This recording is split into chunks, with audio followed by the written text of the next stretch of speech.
accident, but there was so much tension between the United States and Spain, basically, we wanted an excuse for war.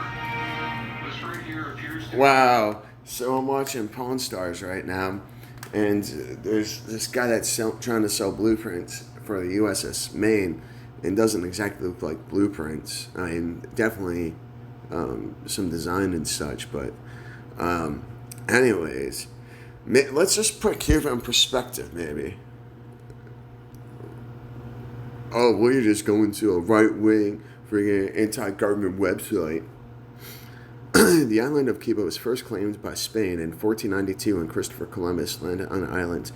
They remained a Spanish colony until the end of the Spanish-American War in 1898. For many years, the Cuban natives attempted to free themselves from the rule of Spain and gain their independence.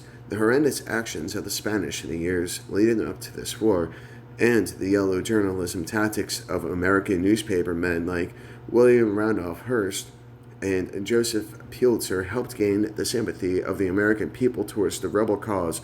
The U.S. government was also interested in controlling Cuba and the other Spanish-owned Philippines, Guam, and Puerto Rico. Let's say, I think we have a presence in the Philippines, Guam, and Puerto Rico. Battleship's Maine goes to Havana. Evidently, the situation is serious at the Cuban capital. Although the State Department declares the cruise is only a friendly visit, trouble is predicted.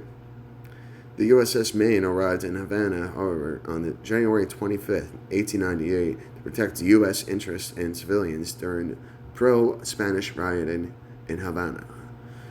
This had a common effect on the riots. Then, on February 15th, the forward hull of the Maine exploded in devastating blast and was sunk. 266 of the 355 sailors on board were killed.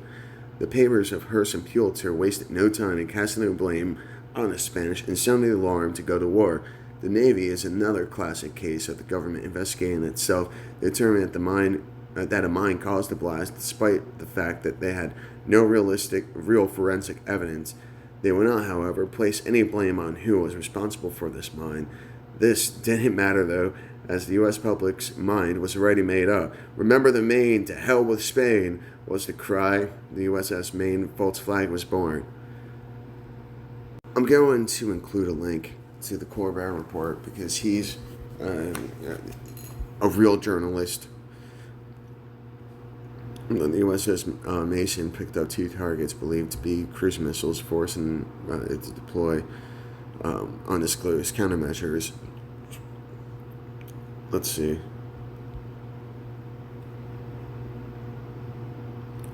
Oops. So I was having a problem with the Corbett report. Go figure. Remember the Maine, it has been a century since the storied Dreadnought sank, but controversy has not yet abandoned the ship. In February, a mysterious explosion on the battleship Maine in Havana Harbor and helped propel the United States into war with Spain. The USS Maine was in Cuba officially as on a mission, friendly courtesy, and instantly to protect American lives and property in the event of that Cuba's struggle for independence from Spain might escalate into full-blown warfare.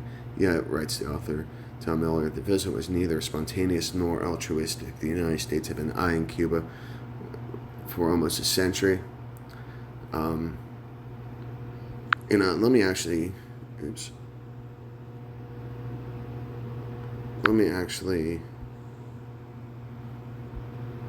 save this. I'm going to do some more research on this, but we can see that this has been long in the making. It seems like Cuba has just been under regimes for the last 100 years or so.